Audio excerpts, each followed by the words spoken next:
Well, good afternoon. I think we have, well, it's noon right now. So good afternoon to everyone. We would like to welcome you to April's History for Lunch. I'm just going to ask that if you are joining us online, that you remain muted throughout. We will have time for questions and answers at the end of the program. But today, well, before another reminder, our next History for Lunch is scheduled for Wednesday, April the 19th at 12. Colleen Carl with Eatonton Chowan Environmental Group will discuss the purple air sensors installed across northeastern North Carolina, including one here at the Museum of the Albemarle. These sensors capture any increase in air particles that may be released from algae blooms, which impact both air and water quality in the Albemarle region. So please be sure to join us on April the 19th. That will also be in person and virtual too. So if you cannot make it here to the museum for in person, we invite you to join us virtually. But today we welcome Mr. Tad Howington, curator of the Roanoke River Lighthouse and Maritime Museum, who will weave the fascinating tale of the Roanoke River Lights with the colorful history of Plymouth and the surrounding region. Tad obtained his MA in history from the University of Texas and an MS in library science from the University of North Texas. Throughout his career, he has processed 19th century manuscript collections, established archival programs, and managed corporate information and record management programs. And he also taught courses at both of his alma maters and at community college level. History has always been his first love and passion, and at heart, he is a storyteller. Again, we ask you to welcome Mr. Howington. You want me to go ahead and start it? Yeah.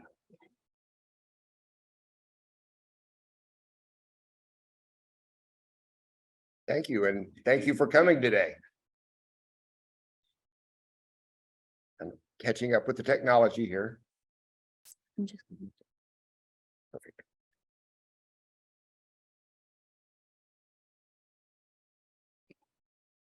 taking you back. Okay. I just want to make sure. Okay. Technology is great when it works. And let's keep our fingers crossed it's working today. Want to welcome you all today, and I want to spend a little bit of time talking about something that some of you may be familiar with, but may not be, about the Roanoke River and the importance to the Roanoke River to this whole northeast region of North Carolina, the Albemarle region, and the importance of the river as it advanced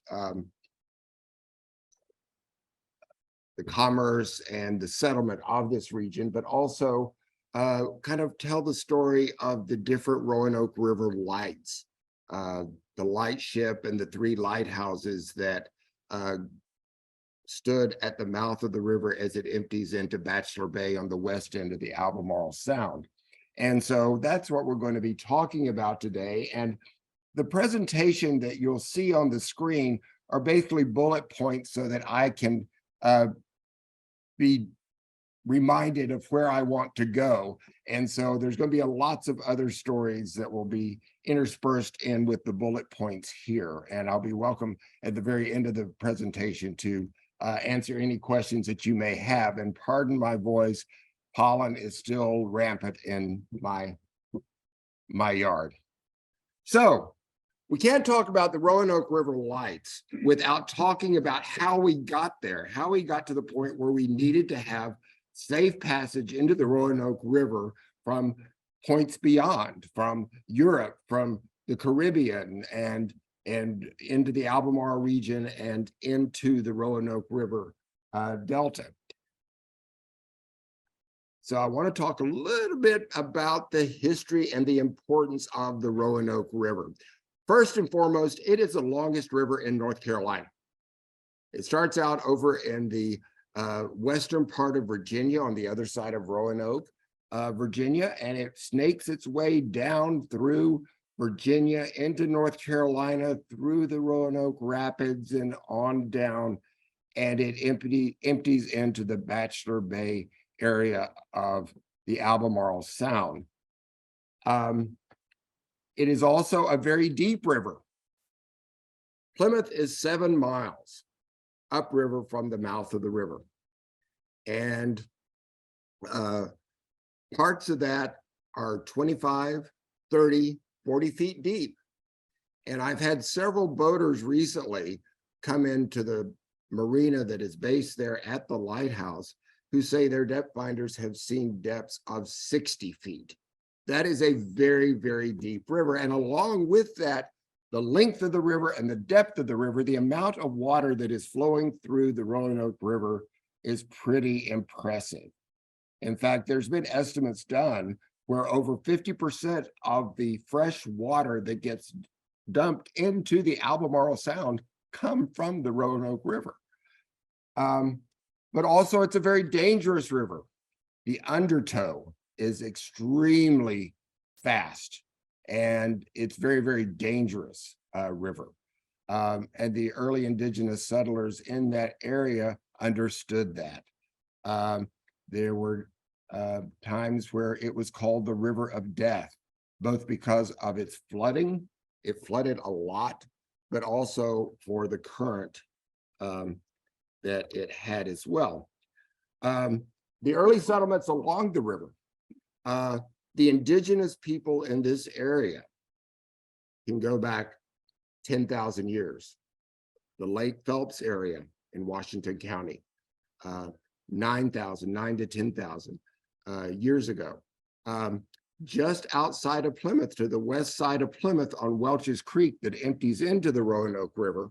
In fact, it's just about a mile, not even a mile from downtown Plymouth. Welch's Creek was a Moritok, the main settlement of the Moritok tribe. And right now where that land was sits a large paper mill. It became a pulp mill in the 20s, and then it went to Weyerhaeuser, and then now it's Domtar. And so the settlement of the river in the early years, the early indigenous years, was pretty rampant because of it gave life. It gave life to those people, both from the fish and also the fertile land that was around the river's edge. Cypress logging.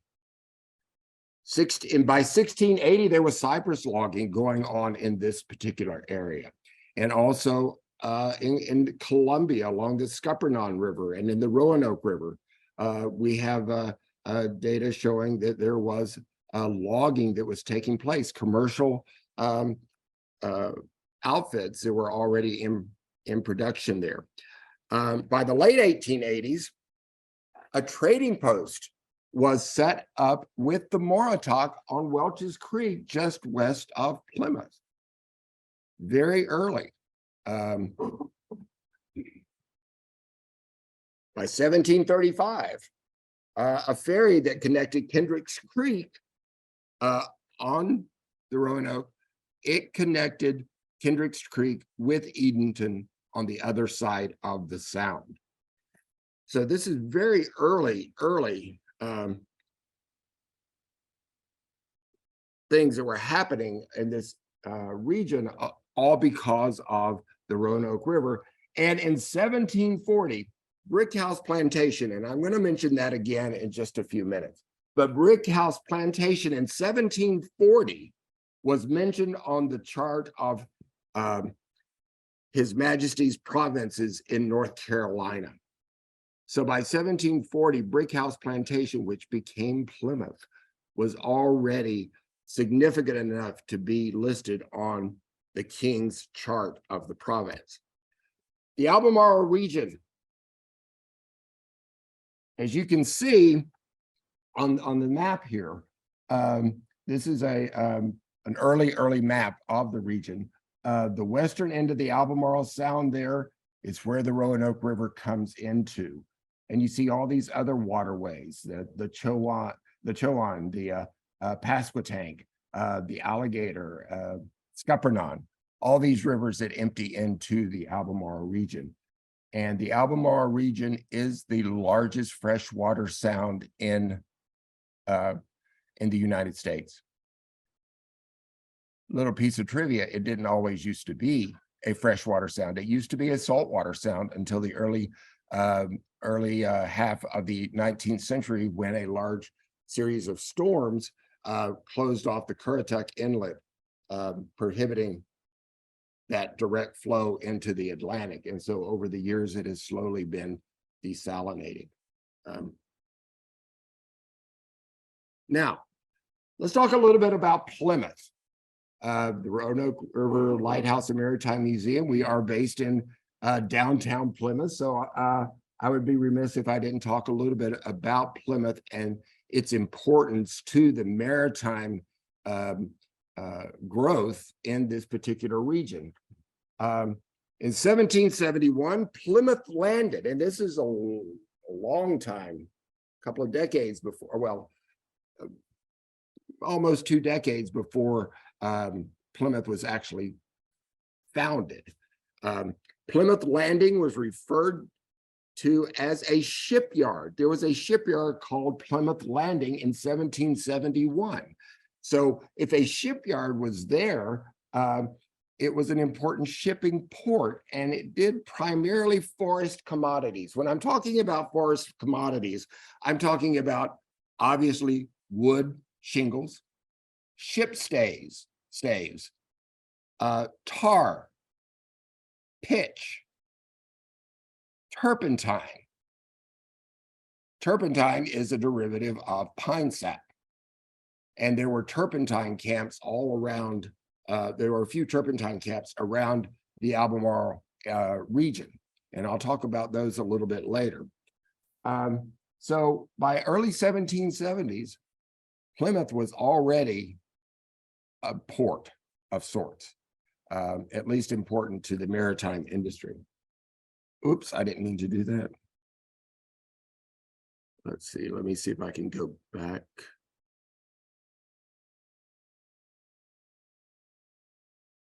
How can I go back? I didn't mean to do that. Let's see. I apologize here. There we go. There we go. I found it. Now, in 1787, Arthur and his wife, Millie Rhodes, set aside 100 acres of brick house plantation and divided it up into 170 or so lots to begin the town of Plymouth. That area they saw great potential in.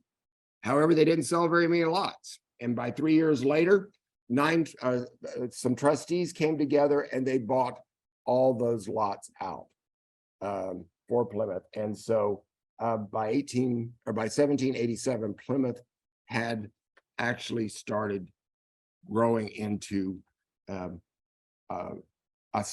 town, a settlement.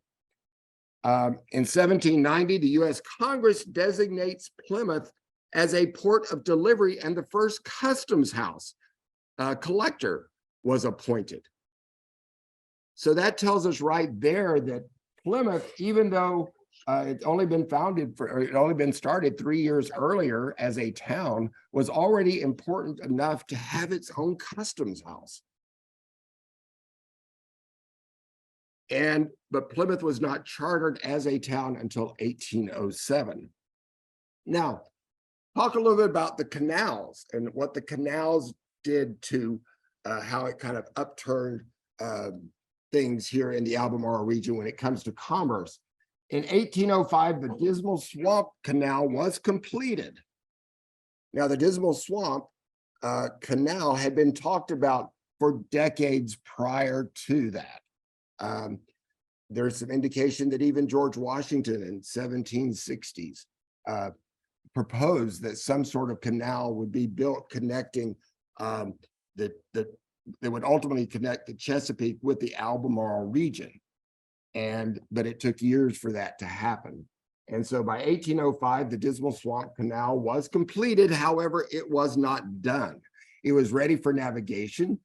Small flatboats could go down there, down through the canal, from the Elizabeth River up near Norfolk, down, well, not too far here from Elizabeth City into the Sound. That really opened up a whole new world. People at that point could start getting their product from the Roanoke River area, from the Albemarle area, to get their product easier up to deep water ports like Norfolk and points beyond. That really changed how commerce was being done around the Albemarle region. It really changed the center of commerce. In 1808, Congress designates Plymouth a port of entry and delivery for all ports along the Roanoke and Cashai rivers.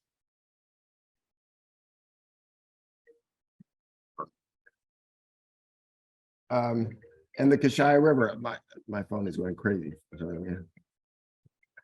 But so this was in 1808. There was a port of delivery and entry for all ports on the Roanoke and Cashai River. So by 1808, Plymouth had grown to a point from a shipping standpoint, from a maritime standpoint, to being a port of delivery. In 1814, work begins on the Roanoke Canal. How many of you have heard of the Roanoke Canal? I figured y'all probably did. The Roanoke Canal was built around Weldon, and the work began in 1814. And what the Roanoke Canal did was to provide a way around the Roanoke River, because at that point of the Roanoke River, it gets really there's rapids and it gets a little bit shallow. And if you were trying to bring product from like up in Virginia, from say Roanoke, and trying to bring it down, you would have to unload, take it on smaller barges, bring it around through the Roanoke, through these rapids and the shallower waters, and then reload it onto larger ships. And so when they built that canal, that really changed. They did not have to unload and load their product. So that brought more ship traffic from upriver. In 1814, work begins on Roanoke Canal. Well, and we talked about that. Now, this is my type of piece of trivia here. In 1814, a 20-ton boat carrying bacon and brandy, what's not to like about that, traveled from Scotland Neck, North Carolina to Norfolk via the Roanoke and the Dismal Swamp Canal. That was one, it proved a point that it could be done. And so that was really an incredible piece of history for the Roanoke River, Plymouth, and this whole region, because it showed that the Roanoke River is navigable, and that was a great piece. Now, the Roanoke River light ship. We're getting into the lights now. The Roanoke River light ship. In 1831, Congressman William Biddle Shepherd, one of the youngest congressmen in Congress at that particular time, Elizabeth City, here in Elizabeth City. He was born in Newbern, and he is part of the very influential Shepherd and Blunt families out of Newbern. He proposes to Congress to appropriate $10,000 to build a lightship that would be stationed at the mouth of the Roanoke River at the Albemarle Sound to help safely guide ships from the Sound into the Roanoke River, which was a challenge to begin with, because Well, a couple of reasons. One, the sound is relatively shallow, 9, 10, 15 feet. When you get into the Roanoke River, it goes 25, 30, 40. It gets very, very deep. But also the channel that comes into the river from the sound was not very wide. And so it was important to provide a safe passage for those commercial ships coming in from points beyond into Plymouth. As I said, Plymouth already had a customs house. They had ocean-going vessels that were coming into Plymouth. At one point, there were up to 26 ships that were registered out of Plymouth, North Carolina in the first part of the 19th century. Several of them were going back and forth to England. The others were going up and down the coast and into the Caribbean, carrying these products from that region, the forest type commodities primarily, but also there was some tobacco and there was also some cotton. Another interesting piece of trivia, prior to the Revolution, the king, he really limited how things could be shipped. He only wanted tobacco products and certain other agricultural products. If they were sent anywhere, they could only go to England. They could not go anywhere else. And they were taxed. They would be taxed if they went anywhere else. Now, what happened was some of the people who were shipping things, they thought they would get around that. And what they would do, they would label their cartons or their containers. They would label their containers, even though it may contain tobacco or something like that. They would label it bait for New England. Well, that didn't work very long. And, you know, the whole taxation thing with the English, just, we know how that ended. So anyway, $10,000 was appropriated for a lightship by the U.S. Congress. By 1835, it's reported that a lightship was indeed stationed at the mouth of the Roanoke River at a cost of $8,984.12. When was the last time you heard of something coming in under budget? So it was there. It was a pretty large ship. It was 76 feet. The deck was 76 feet long with a keel of 66 feet. That's a pretty big ship. And it weighed 126 tons. And its beacon was 40 feet in the air. Now, several things. Now, we do not have any known pictures of this lightship. What we're seeing here is a model that we have in the lighthouse in Plymouth that was created by David Goebel, who is a model builder out of Charleston. Now, if we don't have any pictures, how do we know what it looked like? Well, oddly enough, this is kind of one of those fortuitous stories that you wonder how it really happened.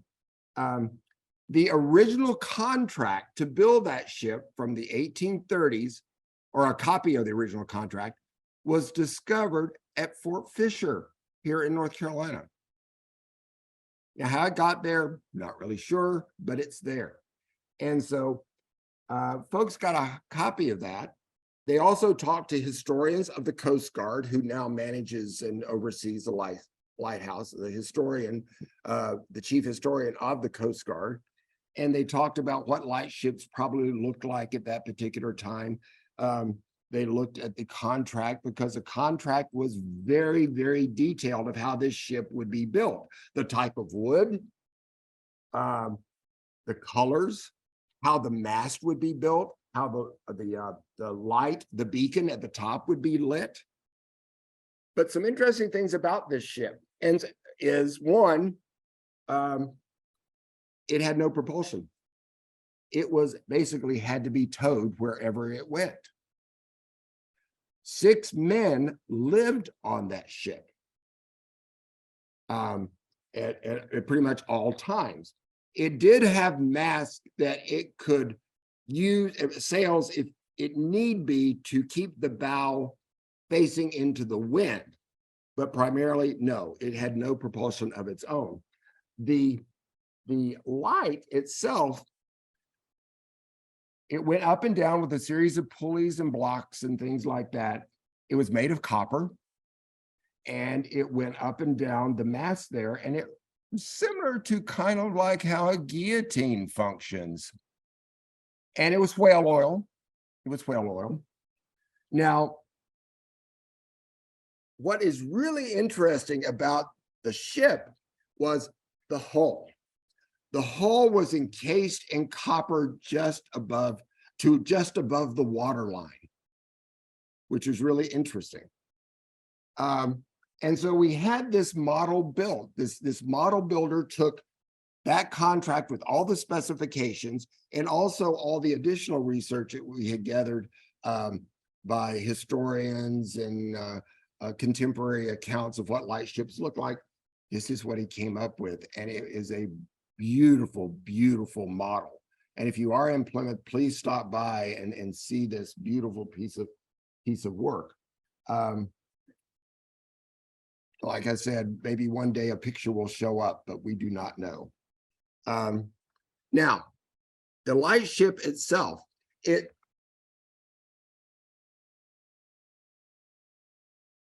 stood there for quite a while.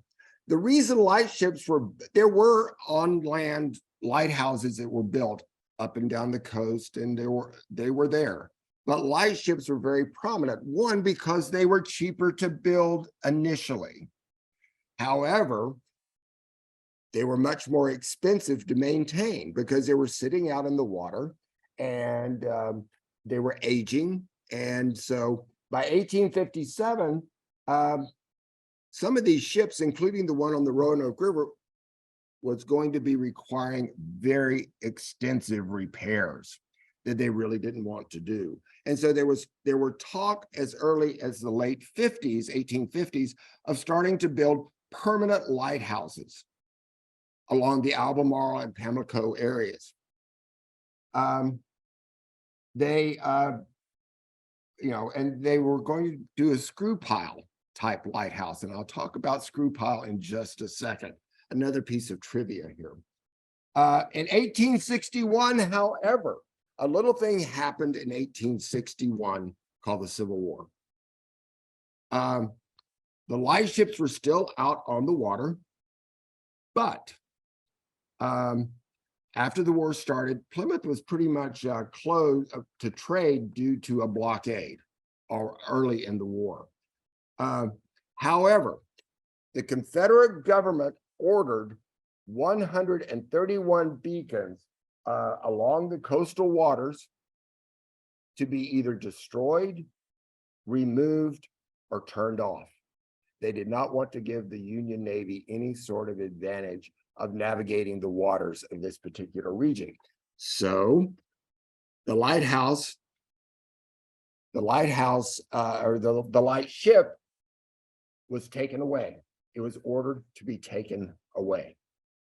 A prominent attorney in Plymouth by the name of Ramsey was his last name. He was the superintendent of the lightship there on the Roanoke River.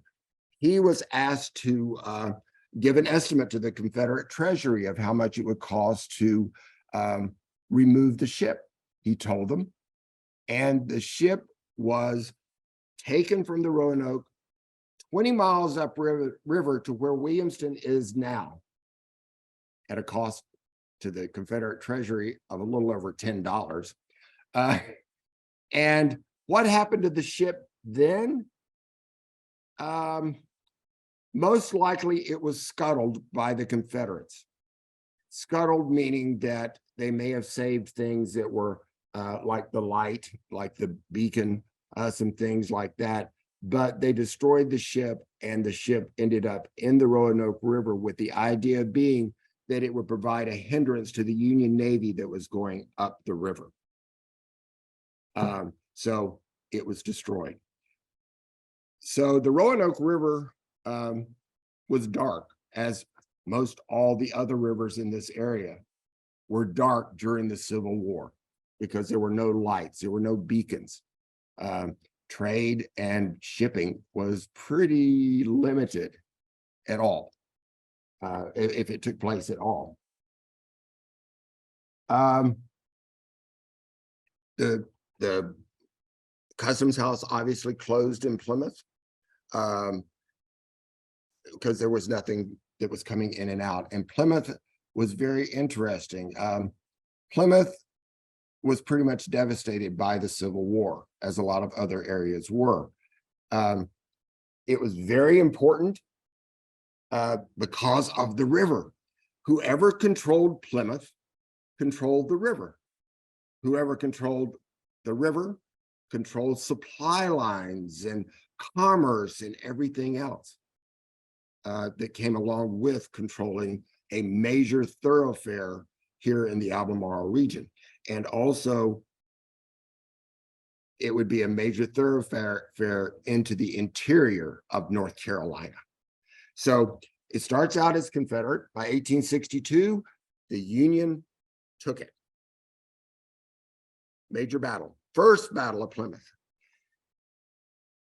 April of 1864, the second Battle of Plymouth occurred, and the Confederates took it back. And many historians say that the Battle of Plymouth in April of 1864 was the last significant Confederate victory of the war. It was even on Abraham Lincoln's radar. He mentions it, about the importance of taking the Roanoke River back to success. But they lost it. The Union lost it in April 1864. The third Battle of Plymouth in October of 1864, the Union regroup and they come back and take Plymouth again. And then we know what happens a few months later. The war ends and the surrender happens. So by July of 1865, Customs House and Port of Plymouth opens again for commerce. And it's at that time that the U.S. Lighthouse Service at that particular time, which eventually became the Coast Guard, the U.S. Light Service at that particular time, they realized the importance of the Albemarle region and commerce, getting commerce up and running again, to get these boats back in, to take supplies out and whatnot. And so they began saying, okay, they resurrected this idea to build permanent lighthouses, and they called them screw pile lighthouses. All these lighthouses, there were 17 of them that were built around the Albemarle, going down into the Pamlico, and there were even 2 as far south as the Bogue Inlet, which is down around Atlantic City, Emerald Isle, down there. And what these set out in the water. The original ones were about 1.5 story structures. They look quite like houses, with the beacon right up in the middle. Now, this is probably the most important man in one of the most important men of maritime history in this region that you have never heard of. Alexander Mitchell was from Belfast, Ireland. That he was Irish. He was also blind. You know, there's a joke that I've heard. Did you hear the one about the blind Irishman inventing a lighthouse, building a lighthouse? That's exactly what he did. He is the one who is credited with the idea of a screw pile lighthouse. Remember I said lighthouses, permanent lighthouses, were much more expensive than ships in the short term. But in the long term, the ships were more expensive because they had to be replaced and maintenance and all of that. But there was a challenge with how you secure a lighthouse out in the water in fast moving water and and that sort of thing to make it sturdy and shifting sands and that sort of thing. He came up with the idea basically based off a corkscrew. He had this idea that you would basically screw these piles down into the bottom of the waterway. And once you screwed it down in there, from what I understand, that sediment and whatnot really becomes like concrete. And so it was a less expensive way to build. It was a much more secure way to build these lighthouses out in the water, and they lasted. And he patented that in 1833. Now, the first screw pile lighthouse was not built until 1838 on the Thames River in England. However, this is kind of the way it was. There was a barge that went out into the water, and then they lowered this screw pile down into the waterway, and they would literally, the men would screw it into the bottom. And originally these lighthouses were octagonal or round. And so he is credited for being the brainchild behind the screw pile.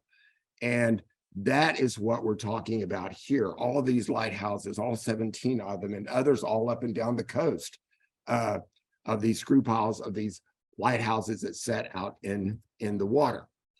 Now, the first Roanoke River Lighthouse in 1865, the Port of Plymouth reopened to maritime commerce. And Plymouth gets a step up. It's named a port of entry for all of northeastern North Carolina, a position it held until 1869 when it went over to Edenton. That designation went to Edenton. In December 1866, work was completed on the Roanoke River Lighthouse, and it was one of the first of the river lights that were installed after the Civil War. And it was installed right where the ship used to be, right at the mouth of the Roanoke as it empties into the Sound. Thomas Clifton was appointed the lightkeeper. That's him. Doesn't he look like a lightkeeper? Now, interesting thing about Mr. Clifton, some of his descendants still live in the Plymouth area. He started out as assistant lightkeeper on the light ship in the late 1830s. When it was taken off the water, of course, he lost his job temporarily. And when the new light, the permanent light, the first Roanoke River Light was being built, he was asked to come back as the first lightkeeper of the permanent Roanoke River Lighthouse. So he came back.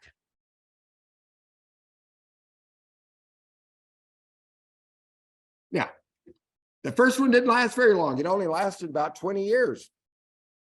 Actually, just a little shy of 20 years. It was a 1.5-story structure, used whale oil, and Mr. Clifton was a lightkeeper. However, in March of 1885, it burned. Don't know exactly really what the cause was. It's not really documented. Just in the records, it just says it burned. The U.S. Light Service realized how important it was to have a working light at the mouth of the Roanoke River because of all the commerce. It just been increasing. It was, at one point, it was not uncommon to have 100 ships on the Roanoke River at any given time. That tells you the importance of that particular river. So it was quickly replaced with a lighthouse built for another location. What these lighthouses were, they were built, and then they were put on barges and taken to where they were going to be installed, and then they would be installed. The Roanoke River Lighthouse was so important that there was another lighthouse that was to be installed. They diverted it. They diverted it to Plymouth. They didn't, that place did not get that lighthouse, and I think it was a Croatan lighthouse. but it was moved to Plymouth, and it burned in 1885. By August of 1885, the lighthouse was complete and the beacon was relit. So just in a few months, because it was so important. However, we do not have any renderings or pictures or anything about the second Roanoke River Lighthouse because it did not last very long. It just lasted a few months. In January of 1886, the lighthouse was destroyed by ice. The sound froze. And what happened was an ice flow collapsed the pilings and tipped the lighthouse into the water. One side of it was 18 inches above the water line, the building itself. The other side of it was about 18 inches under the water line. And that had to be a terrifying experience for the lightkeeper, Mr. Clifton, who was still there. He'd already seen one lighthouse burn, and then a few months later, this one was destroyed as well. So it had to be a terrifying experience of something like that happening. Well, again, the light service snapped into action and realized how important it was to have this lighthouse on the Roanoke River, that they put a temporary beacon on top of this damaged lighthouse so that at least there would be some sort of light out there. And by January, it was destroyed in 1886. And then we come into the third. By February 1887, the third Roanoke River lighthouse is completed and occupied by its crew, which again includes Mr. Clifton. Remember, he started in the late 1830s, and now we're moving up to the late 1880s. So no wonder he looked like, a rugged old sea captain. Now, in 1899, Mr. Clifton finally is no longer there. He passes along the lightkeeper job to his son, a gentleman by the name of William Clifton Sr. And he held that position until his death in 1933. Now, Mr. Clifton, this gentleman right here, the son of the original Mr. Clifton, he was also a minister at one time. So this is his minister picture. He doesn't look quite as gruff, as seasoned by the water as his father. But he stayed there until 1933. Now, this is a picture of the third Roanoke River Lighthouse when it was sitting out in the sound. And if you look closely, you can see some folks standing out there on the balcony. But it's completely different. The third one was a two-story structure, complete two-story structure. And its light was over to one corner. It was not in the center of the building. It was over to one corner. This particular lighthouse is when they went from whale oil to coal oil, kerosene. So it was still a live flame, but they were using kerosene, and it had a Fresnel lens and all of that. This lighthouse stayed until it was decommissioned. In 1941, it was finally decommissioned, because what happened with a lot of these river lights about the same time, they were all decommissioned. Trains, the need for these lighthouses inside the interior of these waterways was not as important as it once had been when maritime commerce was the primary source, but of travel, of moving product and merchandise. Trains and rail, those sorts of things, and highways and those sorts of things. By 1941, it was felt like that they were no longer needed. And so it was decommissioned. It was abandoned, not abandoned, but it was primarily only used by Sea Scouts, which the Sea Scouts, of course, is an organization similar to the Boy Scouts, except it's on water. It was used by them. And then there's some also reports that there were some clandestine card games going out there. So it was being used for something. By 1955, the Coast Guard, which the U.S. Light Service got enrolled, pulled into the Coast Guard, decided to sell the Roanoke River and two other Albemarle Sound lighthouses that were still standing. There were three still standing in the Albemarle region. They decided to sell them. They decided to sell them for $10 each. You too could have owned a lighthouse for $10. The clincher was you had to move them. You had to pay for moving them. So Elijah Tate, from up in Coinjock, which is not too far from here in Elizabeth City, he had a maritime background, and he actually had worked for the lighthouse service at one point. He purchased all three of the lighthouses. However, two of the lighthouses were not successfully moved. They were put on barges, and something happened, and both of them ended up in the bottom of the sound. So the sound is kind of littered with all these lighthouses, literally littered with lighthouses. Those two, one of them, I believe, was Wade Point Lighthouse, and the other one, I think, was a Croatan Lighthouse. I may be mistaken about that, but those were two. The third one, after two fell in the water, he decided to give up. So he sold it to a friend of his named Emmett Wiggins out of Edenton. They had been friends for a long time, and Mr. Wiggins was a former tugboat operator. And he used to go by the Roanoke River Lighthouse all the time, and he thought it was really cool. And so what he decided to do, and I'll read something here. He took it and he thought that he could successfully move that lighthouse. And he did.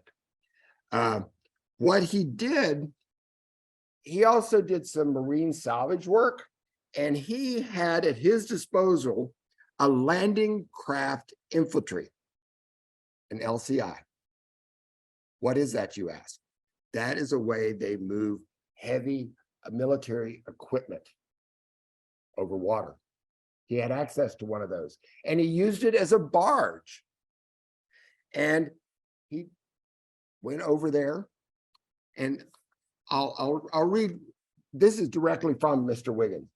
I had an old landing craft infantry that I used as a barge, so I went out to the light and knocked away all the pilings except those at diagonal corners. Then I sank the LCI down far enough to float under the lighthouse. When I pumped the water out, the barge came back up under the heavy wooden sills of the main lighthouse structure. As soon as I cut away the remaining piles, everything floated, and I sailed back to Edenton with my new home. Now, what he doesn't say there, it took him 36 hours to get it onto the barge, and it took 32 hours to get the barge over to Edenton across the sound. Now, this is it on the barge. This is an actual photograph of this lighthouse being moved. And I think that's a pretty incredible shot right there. He knew what he was doing, that's for sure. Now, the move to Edenton. He moved the lighthouse to property at the mouth of Filbert's Creek in Edenton, which is in the west side of Edenton. There's a Albania neighborhood there, and is right around. That's where he moved it to property that he had. And it was a new life for this lighthouse. I thought I had a picture in there of it when he lived in it, but he moved it in 1955, 56, and he used it as his rental property for a few years. And then by 1960, 61, he moved into that structure and used it as his house. And he lived there until 1995, when he passed away at the age of 74. I think it would be kind of cool to live in an old lighthouse. But the interesting thing about it, we owe him such a gratitude, because the third Roanoke River Lighthouse that he successfully moved and lived in is the only surviving original screw pile lighthouse in the state of North Carolina. That is wonderful. Now, when he died, it was left empty and it started declining and went kind of derelict, vandals and weather and things like that. And it was really in bad shape. So in 2007, which was 12 years after Mr. Wiggins had died, the Edenton Historical Commission purchased the lighthouse and they moved it to Colonial Park in the Edenton Bay, or at the Edenton Bay. They were going to put it there, save it, and figure out, what to do with it from there, but they just wanted to save it. The state of North Carolina provided $1.2 million for restoration, and restoration begins in 2010. So the state of North Carolina realized the importance of the history of this last surviving example of that type of lighthouse. Now, they were going to put it on land. But then as they started doing the restoration work and all that, they started smelling gas. And then they started realizing probably something from an old fuel storage tank or something was on that property. So then they decided that they would get the permits and actually put it out into the water, which was really great because it was originally out in the water. So it was finally moved to its final location in the harbor, not at the harbor, but in the harbor in 2012 is where it finally, and that's where it sits today. And many of you have probably seen that lighthouse right there by the Barker House on the Edenton Bay in Edenton. It is now the state now owns it. It's now part of historic Edenton State Historic Site. And this is what the Grand Lady looks like today. And it is open as a museum. And I would urge you to go take a look at it. But at the same token, I want to invite you to come see the replica of the original first Roanoke River Lighthouse that was built in 1866. This is as near a replica as you are going to probably find. It's using the same floor plans and as near as possible at the time, the same types of lumber and things like that to make. And we have it as a museum. It's open. We have exhibits in there, and I'll take you all the way up to the light and you can look out over the Roanoke River. But in 2001, that was constructed in downtown Plymouth, and now it's become an iconic structure, really, in downtown Plymouth, sitting right on the parkland that the city owns, and it's part of the Maritime Museum and Lighthouse. So you can see a replica of what the original one looked like. You can also see a replica of a model of what the lightship looked like. And then you can see the third Roanoke River Lighthouse over in Edenton. And I just want to say that this lighthouse right here sits in a park that as of December of this past year was designated as part of the Trail to Freedom Underground Railroad. And we're very proud of that designation as well because of the freedom seekers that came through Plymouth and the Roanoke River and on out to points beyond. And so we're really proud of that designation as well. And so that is kind of a convoluted story of the Roanoke River Lighthouse, lighthouses and the lightship, and a little bit about the history and maybe some things that you already knew. I'm sure there were, but maybe a couple of things that probably you did not know about the lighthouse. But the Roanoke River was incredibly important to the Albemarle region for the growth of the region. And there's a lot more that can be said about the importance of that river and Plymouth in particular. And so I guess what I will do now is to kind of open it up for any questions, if we have any from online or if we have any here in the audience.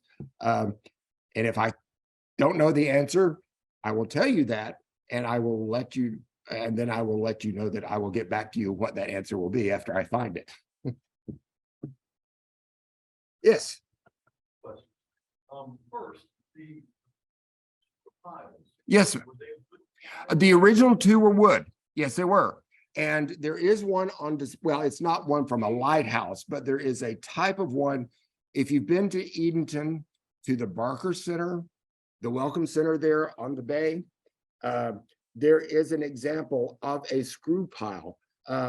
Cypress was used a lot, but the first two were done with wood, and then the third one was done more with the metal. Yeah. Were they actually like threaded? They look just like a screw. Yep. And that one that you'll see there in Edenton, I think it was on a pier, I think. But yeah, it was literally, it was carved like a screw, and they just screwed it in.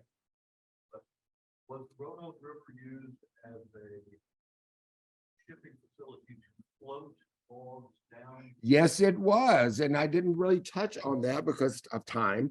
But of course, logging was really, really important. In fact, the first pulp mill mentioned in the 1920s up at Welch's Creek, right west of Plymouth there, what they would do, and we've got some examples in the museum of log dogs, is what they call them. Basically, are these metal things that were hand forged, and they were stabbed into the log after it had been felled, and then they would rope them together and float them down like a raft down the river. And we've got some pictures too of showing these rafts of logs that would go down. So they would use the river just to send logs down. The logs weren't put on ships or anything. They were just sitting down the river. A number of our interior rivers were used that way, and it's been discovered over the last couple of decades that there were huge sections of sunken cypress, pine, underwater, anaerobic environment, and they're being recovered, and that wood is being processed, turned into incredible product. Oh, I can imagine. And I'm not sure if that's happening yet on the Roanoke. It may be, but I'm not aware of that. But I know that there were, I would not be surprised. I know the Roanoke River ECU, the Maritime Archaeology folks, came out in the early 2000s, I believe, and they mapped all the things that they found in the Roanoke, sunken barges, vessels, ships. Also, there is a major Civil War vessel era vessel that's still in the Roanoke. But they pinpointed where all of these things were. They did not excavate anything or bring up anything, but we know where most of the findings are. So we do have that study. We do have a question online. Yes. We got a couple. The original lightship that was scuttled, have the remains ever been found, or was it completely destroyed? There are reports in some of the official records after the Civil War that pieces were found and brought up. But it is not, like I said, there were at least 2 ships that were scuttled, that we do know that were scuttled. We do know that. And we believe that the Roanoke River Lighthouse or Lightship was one of them. Some things were brought up after the Civil War, but other than that, I'm not sure. I don't know if any research has been done diving down. Thing about the Roanoke River, it's very deep and it's very dark. People don't like to dive down in there because from what I understand, like it's very difficult to even see your hand when you're down in there. I'll tell you a fun story in just a minute about diving down in there and what someone found. Okay, so is there any map that shows all the lighthouses on the sands?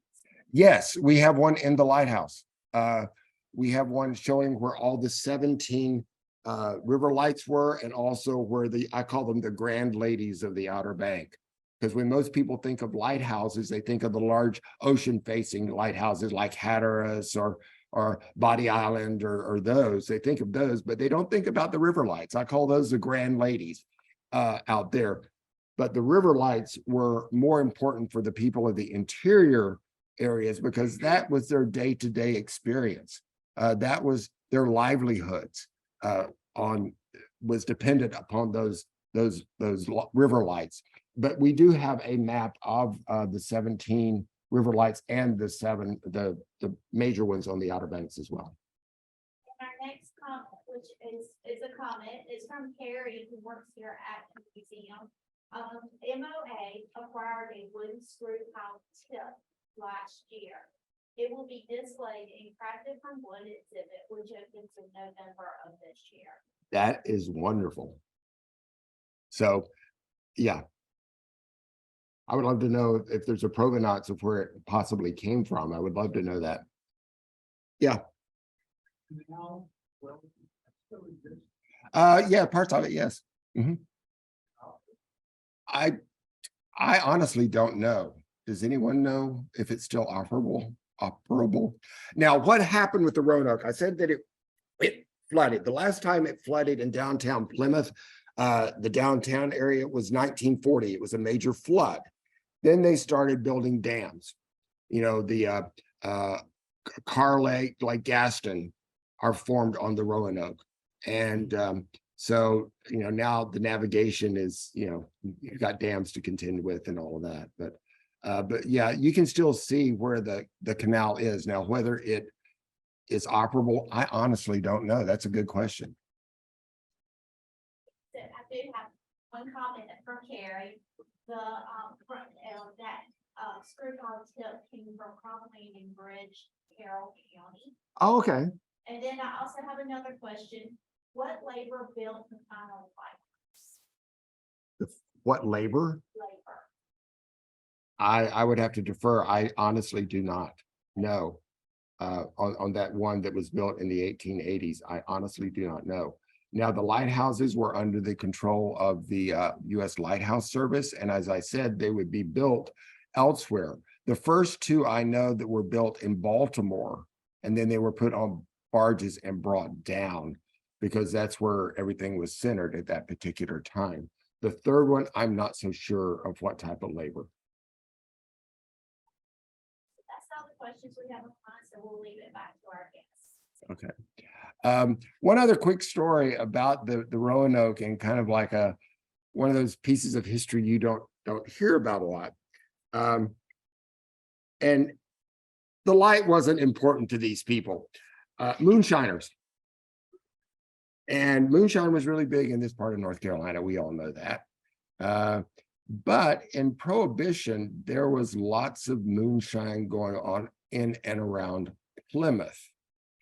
And they would make the moonshine. And then at night, they would get in these little skiffs and they would run moonshine down to the Sound. And you know, hopefully not get caught by the revenuers.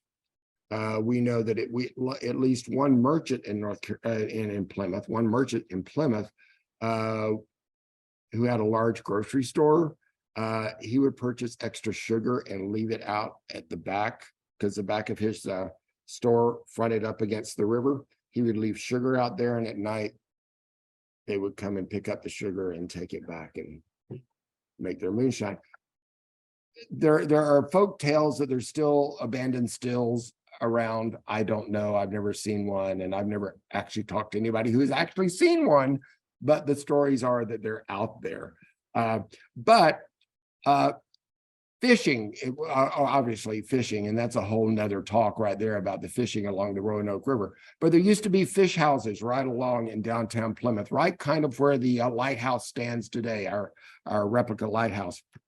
There were little fish shacks there, and they had been abandoned for quite some time. And at one point they burned, they started on fire. And this, I think, was probably in the 60s, early 60s, probably, maybe a little later.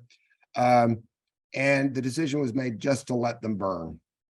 That was just part of urban renewal, I guess, because they were eyesore and no one was using them, and that was a good way to let them go.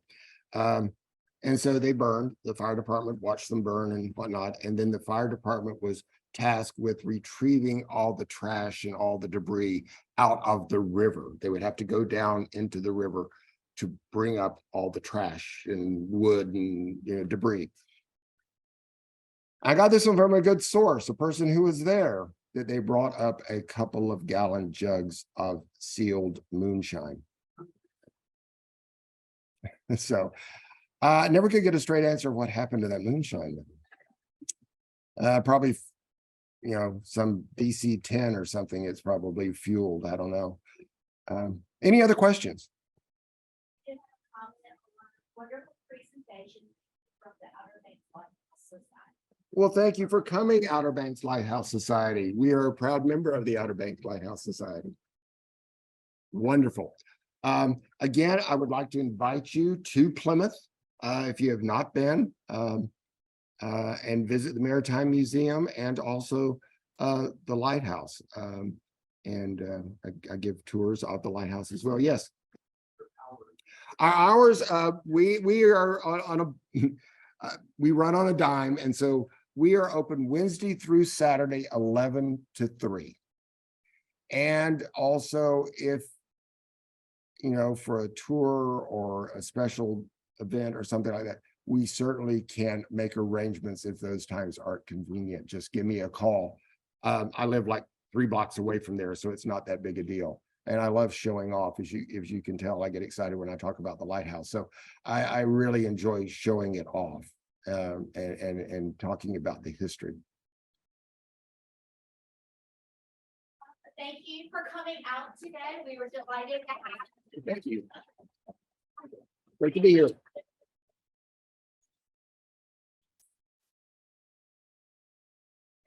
The group gets larger every time we have History for Lunch, so this is exciting for the museum and to know that we are finally back to normal, hopefully.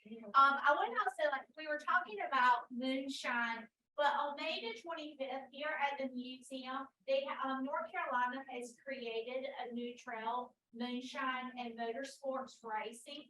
And they're going to have a dedication here at the museum on May the 25th of a marker. And that will be at 2 p.m. And we will have the secretary for the Department of Cultural Resources here that day for the dedication. So we do invite you out. We are working on our new program calendar, May through August. So we're hoping to have it at print this week, and that information will be in the new program calendar, plus on all of our social media. But just to maybe, if you want to go ahead and mark your calendar for May the 25th at 2 p.m. We will have that dedication here. So the moonshine is very popular here in North Carolina. And also, I want to say that the Museum of Albemarle has some traveling exhibits, and we have one of them now in the museum called 350 Years of the Albemarle Region.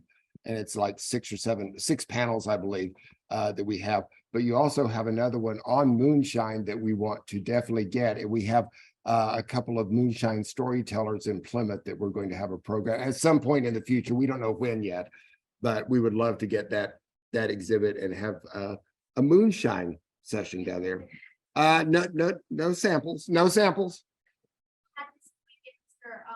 have a gentleman that does the interpretation of Mr. Alan Sawyer, who is very well known here in Pasquotank County, and he will be here that day at the dedication. So we'll have to see if we can Definitely. see if Mr. Sawyer can make his way to Definitely.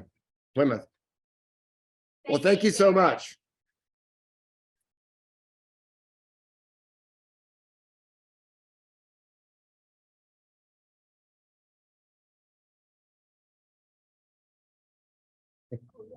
Mike Salve. Good to meet you as well. Appreciate all the information.